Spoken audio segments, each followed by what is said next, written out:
Welcome to Chautauqua Books. My co-host is Karen Harvey, and my name is Roy Harvey. We're going to be talking about two books today. We interviewed the author some time ago at a conference on climate. The author is Steve Goreham. The two books are The Mad World of Climatism, and a second book is Outside the Greenbox. The first book was published in 2013, and the second is 2017. But before we get to these two books, we're going to talk a little bit about what happened on June 1 when the President pulled us out of the Paris Climate Accords, the significance of that. Many people are very concerned about what this means. If they haven't looked at it carefully over the years, and it requires a lot of work to actually look at the phenomenon of climate, many people are convinced that CO2 is a pollutant. They're convinced that the planet is warming. That it may warm up as much as 2 degrees because of human pollution, they believe, pollution being CO2.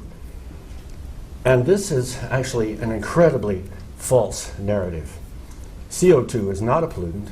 It's not heating up in any significant degree the planet.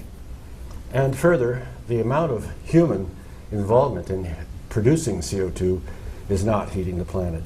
In fact, the whole of the Al Gore notion that CO2 drives climate is absolutely false. CO2 comes after the planet changes its temperature. Right. The oceans are involved in that, and when you do see some increase, as is normal, which has been cyclical and variable over the time of the planet's existence, as soon as you see some sort of change in the temperature, you will see a little change in CO2, although some of the records show that there's times when we have had much higher temperatures and much colder temperatures, and the CO2 is not corresponding. It varies. It's variable, and it's not a conclusion that we can be certain of. The cause of it is not something we can say we are certain of. That's right. It certainly cannot. I mean, the climate phenomenon is extremely complex. There's very few people actually who are climatologists in this mix. Many of the people that we've interviewed, and we've interviewed perhaps 20 of these scientists or science writers over the years, have been economists, geologists, astrophysicists, oceanographers, all sorts of scientists and science writers. And so for anyone to actually come to the conclusion that we should be fearful about CO2 production should do a little bit of work, because this is a huge, a momentous kind of phenomenon, and the climate change, the Paris Accords, were taking us in a direction of shutting down CO2 production wherever they could do it. And that essentially means undermining our ability to have good energy. And this is really a crucial question, and one of the reasons why people should be looking at this phenomenon.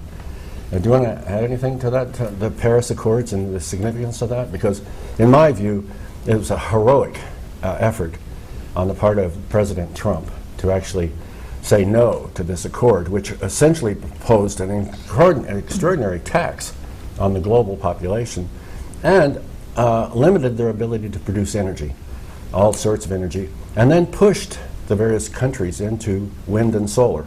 This is a big, big, important topic.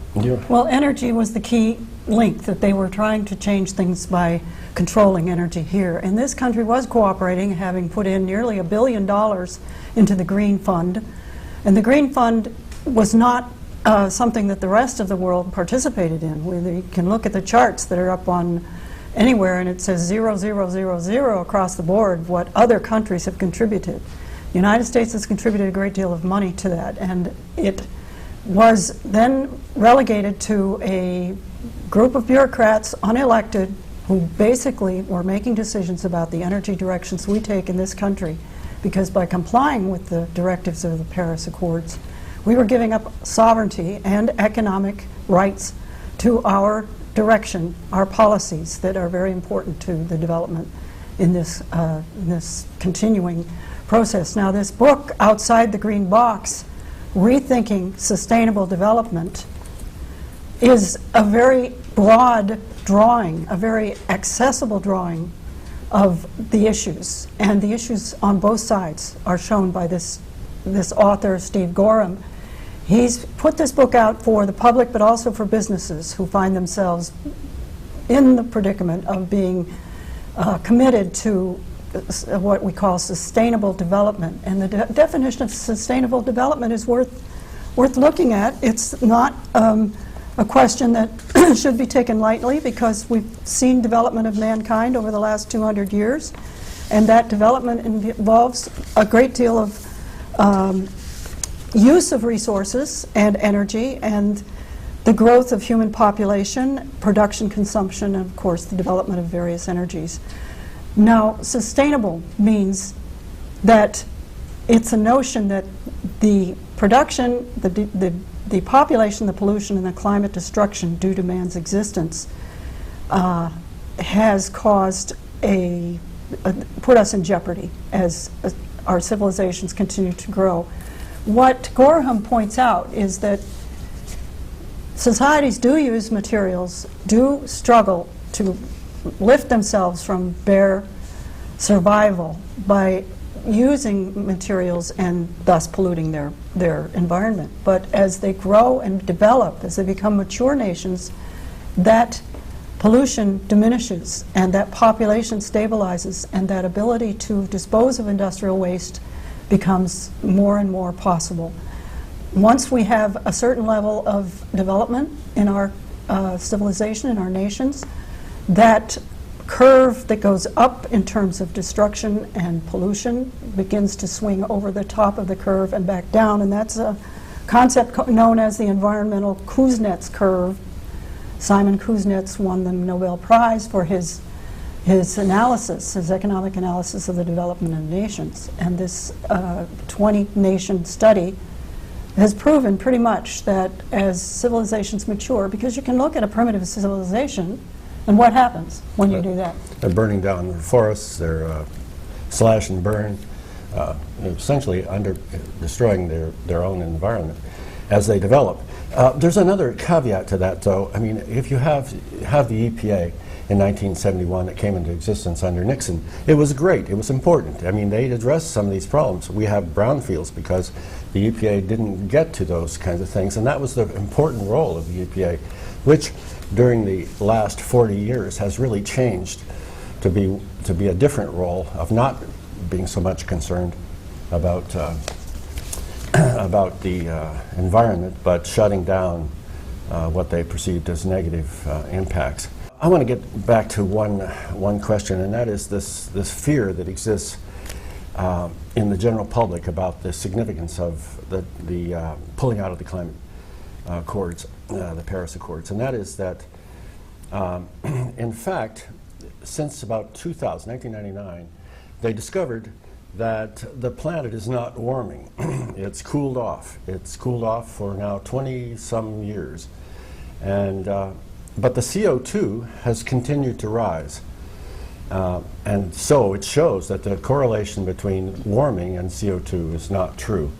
Yet people believe that CO2, our production, and the natural production of CO2 is heating the planet. And since CO2 is the food for plants, one of the most essential gases on the face of the earth, the food for plants, our planet has been greening almost as much as the CO2 has increased by about 18%. We see more green growth across the world.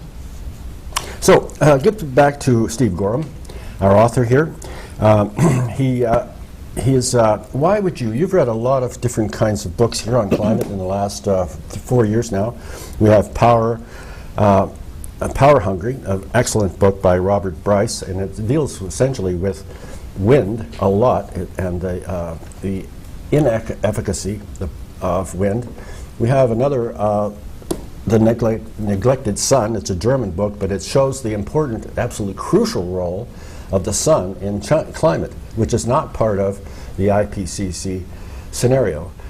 You want to explain what the IPCC is before we go on? The Intergovernmental Panel on Climate Change is a UN body that basically studies how man affects climate. It doesn't really study generally the climate or in a across-the-board essential way. It basically gives money to many different scientists if they can prove that man has affected our climate. And so it has parameters, and if you don't fill those parameters, you don't get funding. So That's right. I think we ought to see Gorham. Okay. Gorham is going to Okay, go ahead. introduce himself on this clip, and when he introduces himself, so we're going to go to a clip of our interview with Steve Goreham and his book, Outside the Greenbox. That Okay, I'm Steve Goreham. I'm a speaker and an author, independent columnist. I'm also executive director of the Climate Science Coalition. And what I'm working to do is to correct misconceptions in the business world about energy, about climate, about resource shortages, and many other things that are the basis of our state and federal laws on energy and climate, and all very misguided.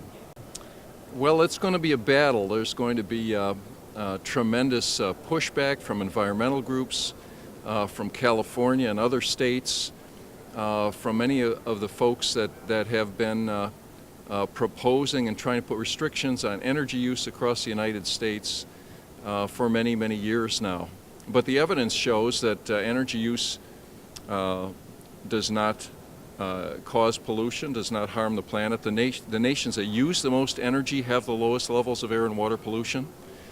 The scientific evidence is showing that human industry is only a very small part of climate change, which is dominated by natural factors. And the hydrofracturing revolution shows we have probably centuries of hydrocarbons, oil and gas remaining. So energy sources ought to compete, but there's no reason to subsidize and force a switch to green energy. And I think the Trump administration is going to roll back a lot that has been occurring. New York State, where we're from, our governor has a program 50-30, 50% by 2030. What do you think of that program? Are you aware of it?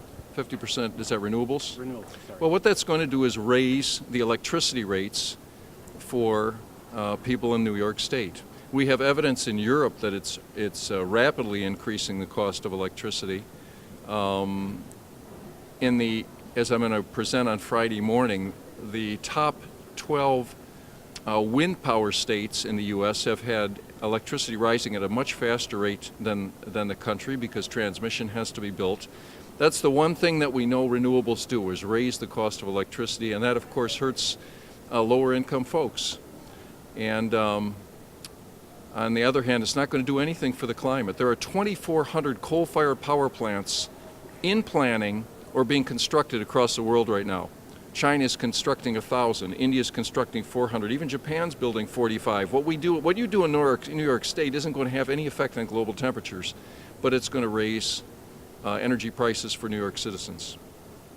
And, there is a part of that program, the federal government contributes a certain amount of money. That will probably be pulled away from those states to do those renewable programs, don't you think? Probably will be.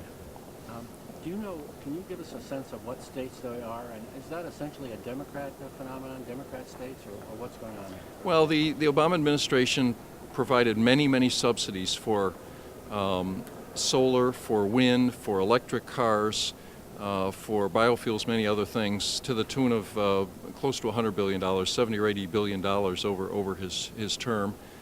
And much of that is going to be rolled back, I believe. And again, I'm not against renewables. There's some places like Hawaii where we have a lot of wind and no local energy. Probably a good solution. Not subsidized, though? But heavily subsidized by Shouldn't government? be subsidized. I don't really believe in subsidizing any energy except possibly some research to do some startups. But we should get away from the subsidies. And then we have all these crazy things going on like Solyndra and I mean, states are very expensive. Massachusetts was subsidizing solar at 30 cents per kilowatt hour, even though the value of generated electricity in Massachusetts is 5 cents per kilowatt hour. You know, seven times the total. And then the other crazy thing is that if you do an analysis called energy recovered over energy invested for solar, you find out that you put more energy into creating the solar cells than you get back over the life of the solar cells in Massachusetts. So they're paying for people to produce solar cells in China or wherever, and they never get as much energy back out of them as is put in. You have to go down by Florida or southern states to get more energy out than you actually put in creating a solar cell. So it's a crazy situation. It's like producing pineapples in Massachusetts or coffee. I mean, it just doesn't make sense. How long do you think it'll be before the general public realizes the value of this change in policy? Well, it's going to be a long, long time, but the upheaval is not only in the United States. In Europe already, they're cutting back in a big way subsidies on renewables. Renewable investment in Europe has dropped. It peaked in 2010. It's down about 50%. They're cutting subsidies in Germany, in Netherlands, in England, in Spain, in Italy, all over the continent. In Australia, they've had blackouts, 2 major blackouts in the last 4 months in South Australia, because they have so much wind turbine power, and when the wind goes down, they've had these rolling blackouts. So renewable energy is sort of bumping up against the limits right now. Governments are cutting back because it's too expensive. We have the Brexit upheaval. We have the upheaval here with Trump. I think we're going to get back to a more sensible policy regarding the renewables. So that was Steve Goreham talking about one of his books. He's actually written 3. One of them is slightly more technical than the first one is more technical than the others. The name of that? The name of that is Climatism, Science, Common Sense, and the 21st Century's Hottest Topic. Gorham does not talk about cost-benefit, but he's pretty much defines it when he's describing the difficulties of solar and wind and how they have to be backed up with coal. And that's perhaps why most of the countries that have invested in wind and solar have had to create more coal plants to back up that electricity, because it's not sufficient. Solar and wind are not going to do it. Another interesting thing Gorham touched on a little bit, but the the Paris Climate Accord, we've been following this thing for since 2014. One of the reasons, apparently, that the European community and other countries are pushing this thing and are really shocked and depressed that the United States hasn't gone along with this program has been that they've committed so much money and taxes and everything to wind and solar, especially wind. They've subsidized this. For example, you take Spain, they've subsidized it to the point where it's nearly bankrupted their economy. They could no longer continue subsidizing these wind powers, and they shut off the subsidies, and the wind power went down. It just shows you that wind requires tax money to work. It doesn't produce, as Karen already said, or actually it was Steve Gorham that talked about you don't get the payoff because you can, in a place like Massachusetts or New York, you don't get the sun and you don't get the steady wind, and you need backup. I'd like to go to his next segment, in which he's going to talk about the computer models. That we have alluded to the fact that computer models have been a part of this formula that's caused this policy change toward what we call sustainable. And I didn't define sustainable, but Gorham does a good job of it by his analysis throughout his books, all of his books.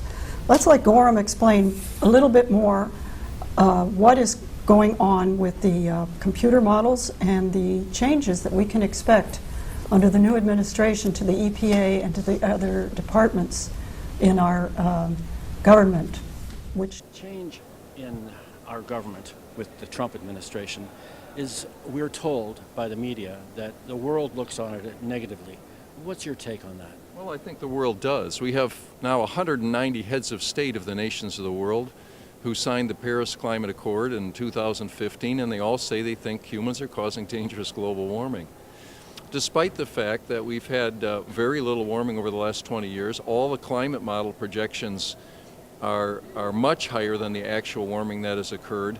We have no evidence of stronger wind or more frequent storms, more droughts or floods, species extinction, impact on agriculture, anything. Actually, warm climates are better for people. Like when I present to groups, I say, why do American citizens retire to Florida, Texas, and Arizona? Why don't they retire to North Dakota, Alaska, and Saskatchewan? Don't they know our own U.S. government says warm climates are dangerous? I mean, it's the goofiest thing we've ever seen. It defies all common sense. So yeah, many leaders are going, what is this crazy guy saying we're not doing this? But I think we're going to see a rolling back, and it's going to become fashionable again to disagree with what everyone knows on the international scene.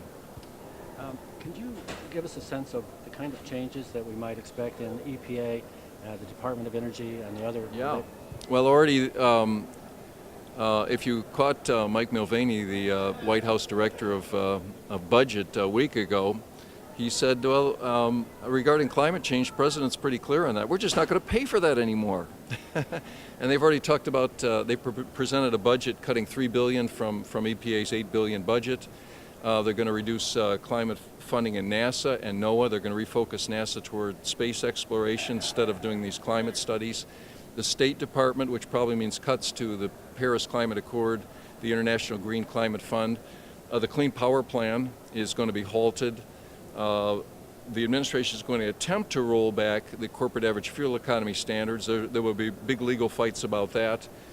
They may even try and rescind the endangerment finding that the EPA made in 2007. That will also be challenged in court. So there are going to be many, many changes.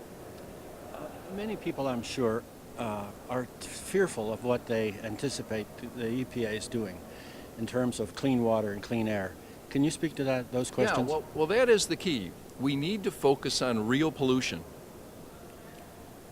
clean air and clean water. Many people don't realize today that we have major environmental problems yet, but they don't involve a warming planet, which has become everyone's focus. For example, 80% of the world's wastewater today is discharged into oceans, lakes, or rivers untreated. Now, that doesn't happen by and large in the United States or Europe or advanced countries, but it happens all over the world. That's a problem we need to solve. We have a problem with plastic accumulating in the ocean that needs to be solved. We need biodegradable plastics. But we have companies like Coca-Cola going off and they have a plant bottle, but they're still not biodegradable. They don't break down. So they're shooting at the wrong target. They're producing bottles that don't use petroleum, which is not a pollution issue. It's a global warming issue, and the evidence for that is very weak. So we need to focus, and I think what the administration is going to do is focus on real air and water pollution, which doesn't include carbon dioxide, by the way. Carbon dioxide is a gas of life, just like oxygen and water vapor. Some people are still afraid of methane. What's your take on their fears of methane? The only way that methane is dangerous is if it's ignited. Methane is flammable. But outside of that, it doesn't harm people, it doesn't harm animals. We've had methane in the atmosphere termites produce methane, cows produce methane, it comes out of bogs, it comes naturally, it enters the atmosphere. And that's been happening for thousands of years. By the way, the planet was warmer about 8,000 years ago than it is today, naturally, and we had a lot more methane in the atmosphere because of that. This idea that we're going to stop the climate from warming by restricting methane usage, there is no evidence for that. Interesting thing that the warming phenomenon was really rerouted. John Holdren was the science advisor for Obama, and he basically declared, the administration, the Obama administration, declared that CO2 was a pollutant. And they realized that the climate is not warming. They're seeing a leveling off. So they changed the fear from the planet is warming to the climate change. And climate change was the big scare, that humans were causing climate change. And this book has a number of graphs in it that show just what he was talking about, that there's been no increase in weather that's changed our environment to any measurable degree. We've been around long enough to see that it's pretty much up and down, but his statistics all come from NOAA. So graphs that are enclosed in this book show tornadoes were greater in 1930 than they have been ever since, etc. One of the elements of this, the key that he talks about, and he does accentuate in the book, that pollution is really an important thing to address. We still have arsenic and mercury and a number of things, lead, that we have to maintain standards about and regulations. But his statistics also include the fact that in this country, we are the cleanest in the world, that we have decreased by 60, 30, 50% every one of the pollutants that were in the air or the water, that even coal-fired electric plants can be 98% clean today if they're used. These statistics are included in his data. And back to the climate accord that we just saw the president withdraw from, those countries have been set back economically tremendously, and it would be very good for them if we could set ourselves back economically as well, while China and India have no responsibility to cut back on any of these so-called emissions, do anything different for 30 years. So why would we hamstring ourselves, our jobs, our production, and our quality of life? One of the examples that he gives that's really interesting is that since the electricity in Germany and UK, England has been increased by 2 and 3 and 4 times the cost. The people in the winter have to go find wood to burn, and they're cutting down the wood in the parks. They're cutting down the wood in the forests. They're doing what the Kuznets curve announces, that the less affordable and reliable energy you have, the more you will revert back to destroying the environment for your own survival. In the year 2012 to 2013, the winter of, the people of England, keeping stats on the death rate, lost 35,000 more people because of the cold, mainly due to the fact that they could not access affordable power to keep themselves warm. I want to turn back to the question of the pollution. What has happened very successfully is that CO2 was conflated with pollution. People were led to believe by the president and by the whole of academia, really, that bought into this for a lot of reasons, led to believe that CO2 is a dangerous gas and polluting the atmosphere and heating the atmosphere. And in fact, the correlation between pollution and CO2 is just non-existent. It's not a pollutant. But we want to accentuate that pollution is extremely important issue. Absolutely. And has to be addressed, and especially in the poor, underdeveloped countries where they continue to try to survive. You know, I would like to address the notion that why are we doing this? Why do we get up on Sunday morning early and get these wonderful people out to film this for us, instead of sitting at home watching the bluebirds fledging, which is what I would rather be doing? We spent our lives, our 30 years, in a profession of news, journalism, and writing for politicians, as Roy did. And our assessment of what we were doing was to just report, not even report, I would have to say, the word is just parrot what was told to us without having the time to explore it. Now we have had the time, and we're interested in showing the other side. I think we can see that 92% of the information on the mainstream media does not express what we are telling you, which we want you to know is accessible. There are books and there is information out there that can give you a way to make your own decision based on the facts, not just the fiction that you're seeing on the mainstream media. Yeah, that's right. The whole notion of fake news has popped into the media because essentially they have to cover their fake news by blaming somebody else who has contrary information and real facts to describe them as fake news. For example, a fake news story. We were led into a war in 2002, 2003 based on fake news. The fake news was they had weapons of mass destruction. They were going to get us in 48 hours. They had intentions to blow us up. There was ISIS. There was just an extraordinary mass of fake news. That sort of fake news hasn't left. The media is still pushing fake news. Part of the fake news is covering climate and saying on the front page of the Post-Journal, an AP story, they say all scientists agree. That's just not true. All scientists don't agree. And if you, on the question of climate is very, very complex, and it's essentially a matter of fake news. And what we've been trying to do with this program and others is to let people know that the real science is there. It's not certain. This is such a complex subject. Yeah, well, the scientists, the real scientists that we respect and that we've talked to and read will all tell you, you know, we're not sure. And any scientist who is sure is not doing what's necessary, which is checking the numbers and making sure that everything is tested and retested. And if you have a hypothesis that you have challenged, you have to prove that. That hypothesis is checkable, is recheckable, and that when the data comes in that changes that, then you have to change your hypothesis and go forward with a better analysis. That's what science is about.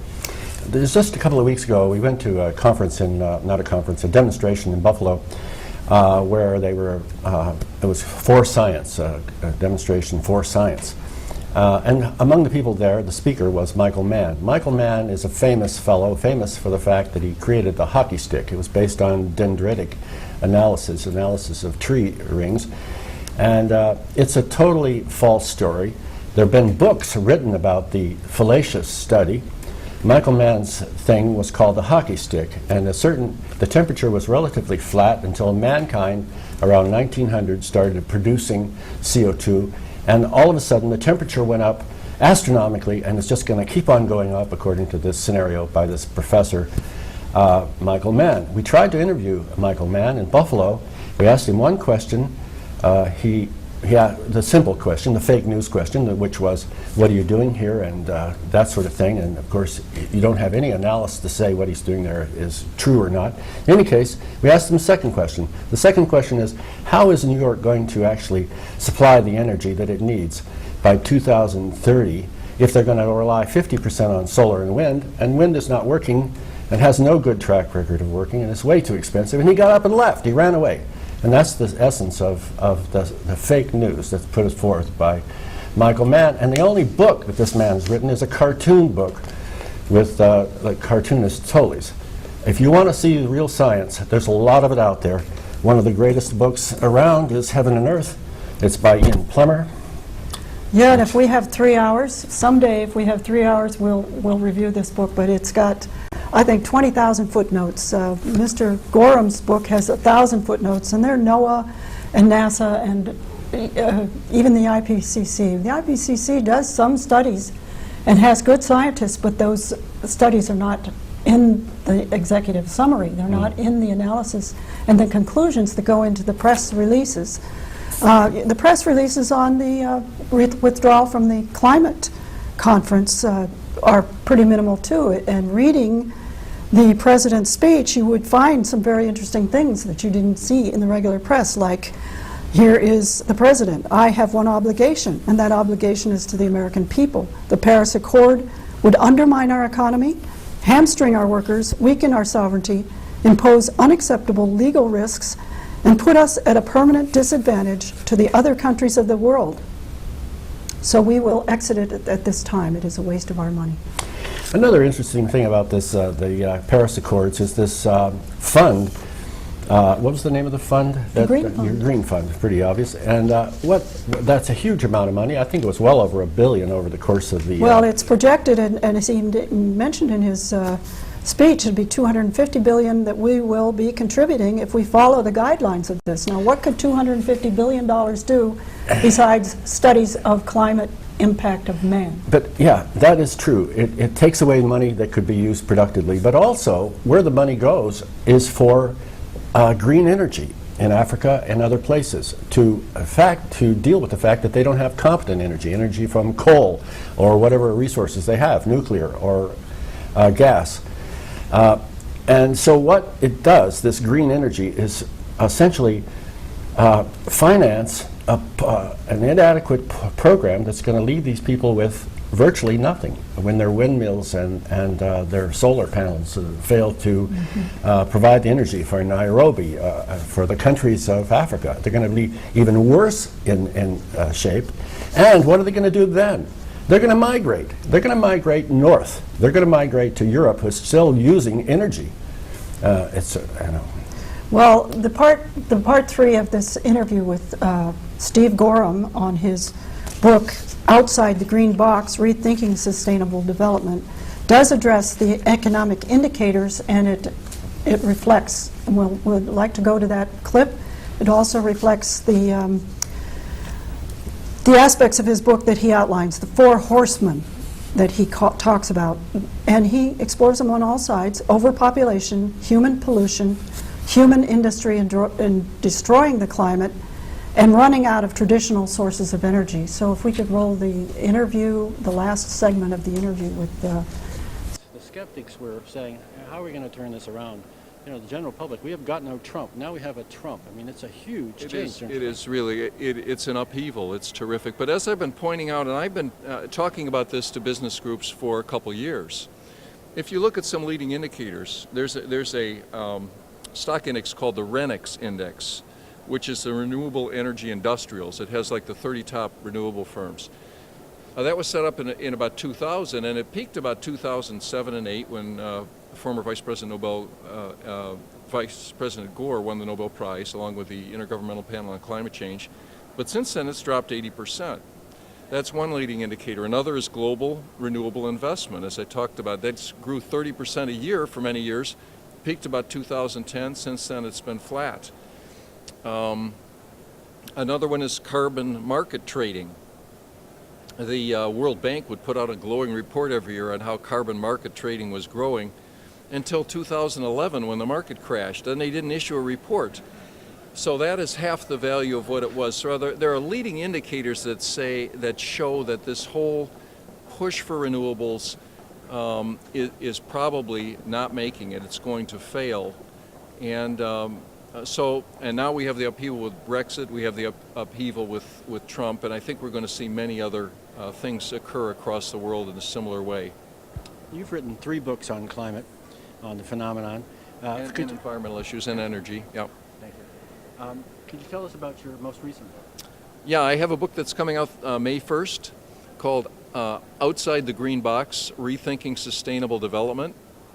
And what's in the book is what your green consultant doesn't tell you. It's written for businesses and general audiences, and it talks about the foundations of sustainable development, which I call the four horsemen of sustainable development. One is that we're overpopulating the world. The second is that we're overpolluting the world. The third is that human industry is destroying the climate. And the fourth is that we're running out of traditional energy sources. If you look at the data for all those, they're all false. We've had a decline in fertility rates over the last 50 years. As nations mature, they have less children, and so we're seeing that come to a slow landing. Air and water pollution is declining in all major developed nations. It's true that nations like China and India and others are still polluting more and more, but they'll get to a point income-wise, and that will be reversed as well. We have the hydrofracturing revolution. World reserves of oil and gas are increasing faster than consumption. That's been happening for decades. So we don't need to force renewables to change that. And the climate is doing its own thing. It's not following the computer models. So the foundations of our energy, federal and state laws, and global laws to promote sustainable development are shown to be false by the economics and the science. So I think eventually history will look back on this this period as what were these folks thinking? Raising energy prices and hurting people at the lower income parts of our society, all on this idea that we could stop planet temperature changes, which is really remarkable.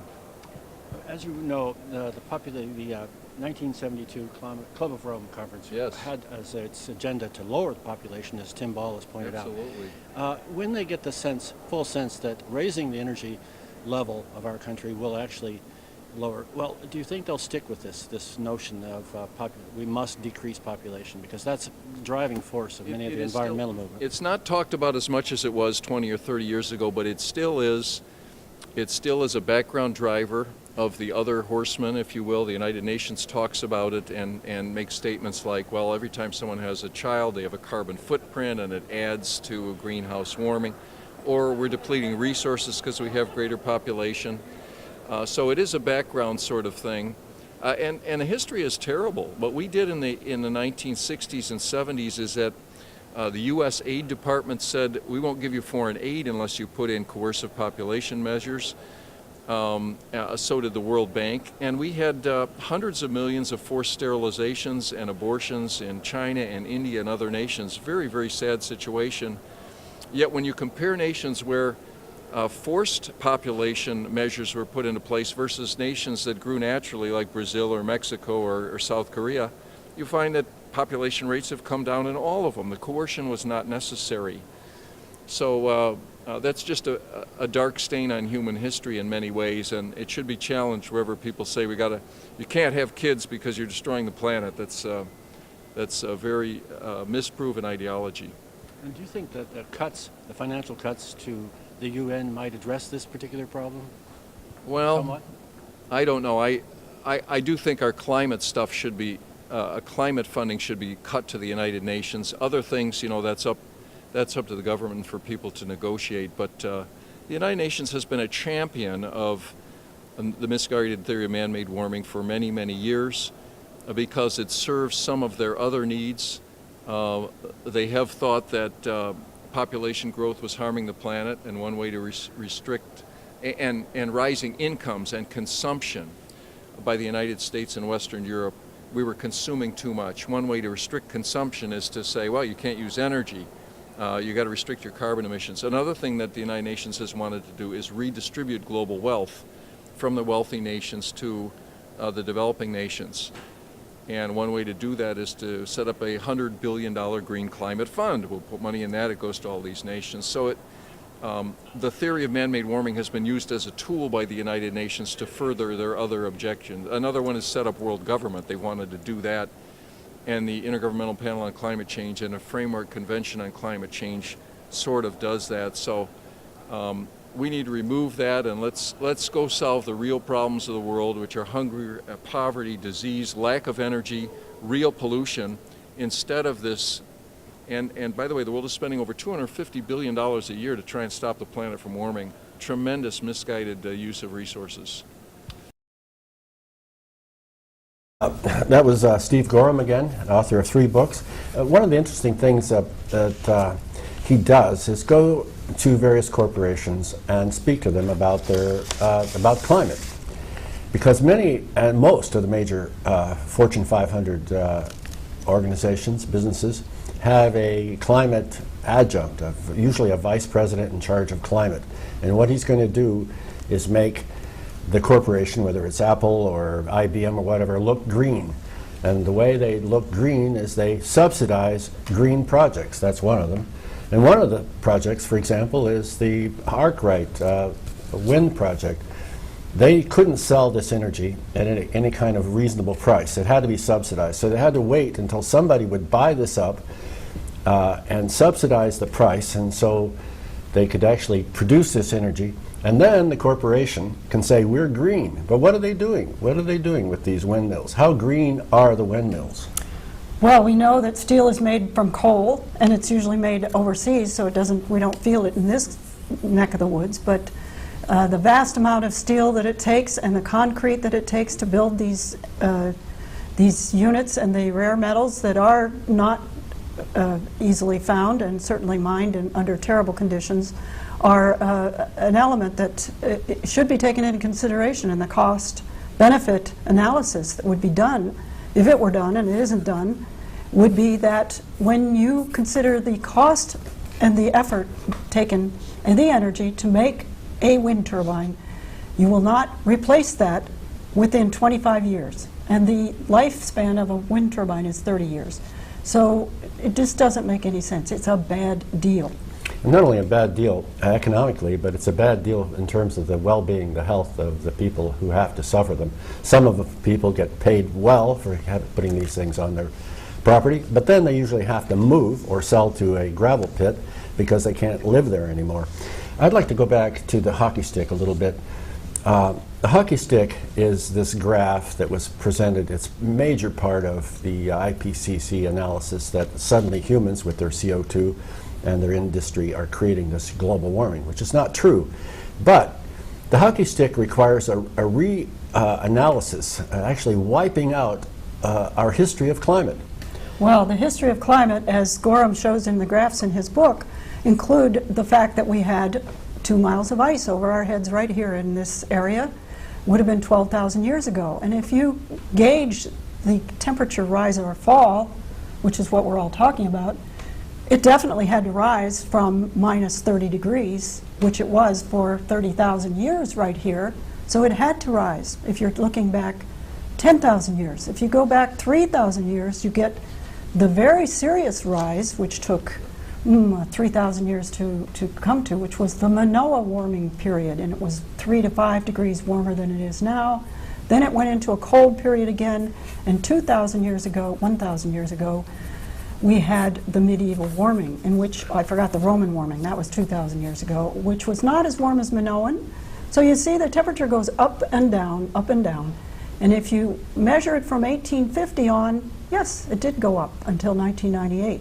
Now if you measure it from 1998 to 2017, you will discover it's really pretty flat.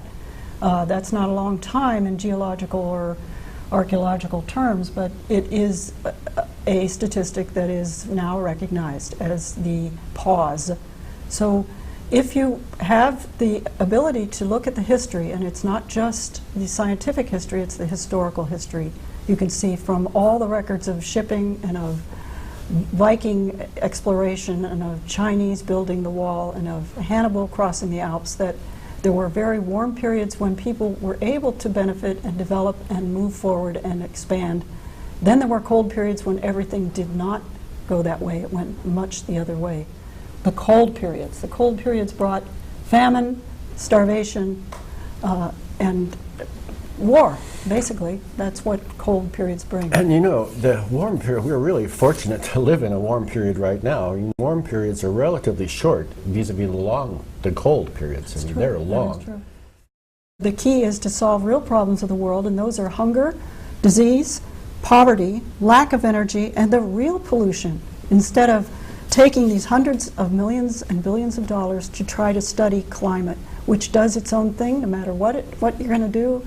The sun involved, the oceans involved, the rotation of the Earth, the tip of the axis of the Earth, the ecliptic that we're in, and even the planet Jupiter, when it is involved with the other factors, has some effect on our climate in this universe. Yeah, and what you're really talking about here is the role of the sun. I mean, the sun is excluded in the IPC, the UN analysis of climate. It just leaves it out, and the reason why it leaves it out is as a driver in climate, because essentially all of our energy, 99% of our energy, comes from the sun.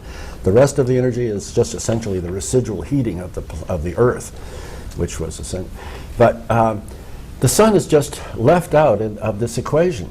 What I want to talk about quickly is the solar constant. Do you want to explain what the solar constant is, or shall I do that? Well, the solar constant is a number I can't remember. It's a figure in terms scientists say the sun is always giving out an exact amount of heat. Well, that's true if you're just examining the exact amount of heat, but you're not examining the sunspots. You're not examining the solar winds. Tell it in the scientific way. I don't know about the scientific way, but essentially the solar constant is about 1,700 watts per square meter, and that's measured at the equator. If you want to get a higher solar constant, you got to get out of the atmosphere, and then you get a solar constant. But there's no such thing as a solar constant on Earth. As Karen has said, the sun is always changing. It has a major, essentially 5 major cycles. The primary cycle is 11 years in its sunspot cycle. Then you have on top of that the Oshgard cycle. You have a number of cycles that are much longer. They overlap sometimes and create changes in the climate.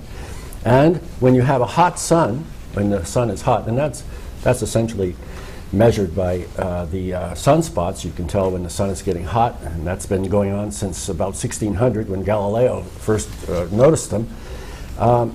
When you have a hot sun, the solar wind, the cosmic rays are interfered with. The sun essentially drives away the cosmic rays, which create the clouds. So you have less clouds and more heat. I mean, the sun is driving this planet. If people want to understand climate, they've got to look at the sun. And it's not like it's a secret. There are many, many books out there. And it's hard. It's hard. It's a lot of work to understand it. It's very complicated. I want to bring to people's attention the fact that we have these incredibly fun little things in this book. He has a number of each chapter starts with a cartoon sort of thing, and this particular cartoon is particularly appealing because it shows a greenhouse, and I'm always talking about greenhouses getting 1,200 parts per million of carbon dioxide pumped into them to make better tomatoes and celery and cucumbers. Well, in this case, the two dudes there are saying, hey man, you make great weed, how do you do it? Well, there's the carbon dioxide generator right there in the greenhouse, and the little guy who's supposedly our Grower? no, there's a little guy always up in the corner of these cartoons who's our conscience, and he's saying, is that carbon pollution? Could that be carbon pollution? And then there's other things where it shows the two industries competing. Well, here's the explorers in the north going to see how much the ice has melted in the north. Well, actually, these guys went to the South Pole because the South Pole is really increasing. The ice is really increasing there. But the exploration ship is stuck in the ice, and it was stuck in the ice for about a year. Global warming, where is it? The penguins know. They're doing Yeah, it that's just fine. another thing. We were fortunate enough to interview an author, a polar bear expert. The big question that children are totally fearful of is that we're killing the polar bears. The polar bears have become a symbol of human-caused climate change. And this author explained, and we interviewed her, and she was a delightful person. She had a 40-year record of studying polar bears, and I'd like to review her novel, because her novel is called Eaten, and it explains how there are so many polar bears that if things go wrong and there aren't enough seals for them, polar bears eat anything and everything. They eat whales, they eat seals, they eat geese, and most of all, they love people. So her novel is about the sort of the triple storm, perfect storm, where the polar bears didn't have any seals to eat, so they came on shore. And most of the communities on the East Coast are isolated, and nobody even knew half the communities were. Anyway, her 40 years of science research proves that seals do better when there's a little reduction in the ice, because they can get to the holes that they come out of onto the ice to have their young in the spring. And there are many more seals when there's warmer conditions and less ice, not too thick, not too, I mean, the conditions are the same for bluebirds. If it's pouring rain today and my bluebirds fledge, they'll probably get washed away. Well, that's just the way it is. And the same with seals. Well, if there aren't enough seals, the bears then can't feed their young.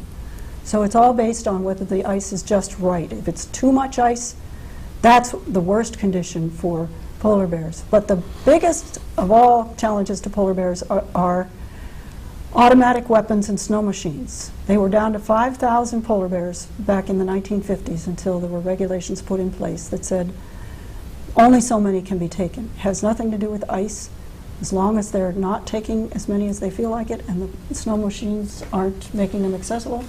It's extraordinary. Their numbers are now up to 35,000. It is extraordinary. It's a symbol of essentially man's dastardly existence on the planet, that these polar bears are being wiped out. You take something like this and you can frighten children into the fact that they're causing it, they're guilty, when it's just not true. It's absolutely a total deception. Similarly with CO2. If you create a fear in people that CO2 is a dangerous pollutant and they're causing it, you can really manipulate them, and that's really what's going on. A major manipulation by essentially an organization that has as its goal to lower population and to gain control. Right, and transfer wealth by doing that. The sovereignty of these countries is really essential, and they're starting to recognize that around the world, because the UN, with its fear-mongering, has almost established a world governance mechanism, but that's being slowed down now, thank goodness.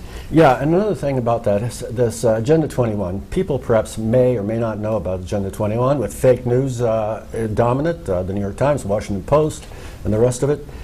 They don't get a sense of what the Agenda 21 is about. It's a UN document. It's about 350 pages, and what it says is we're going to concentrate people into central cities tightly.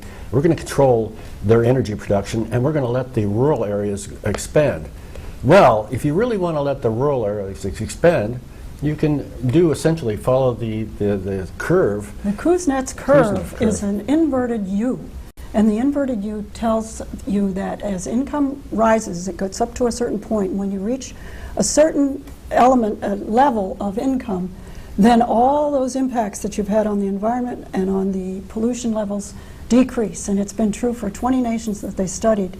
And I just think that it can't be accentuated enough. We all don't want to tell our children that they're not the most valuable thing. This is a personal view. Humans are the most valued resource we have, and our children most of all. And for them to be told that they're not valued and that they are causing damage, when in fact they're the ones that will create the technology that will answer all the questions and solve all the problems that we have today. We have. I mean, there was oil in the ground 200 years ago and nobody knew.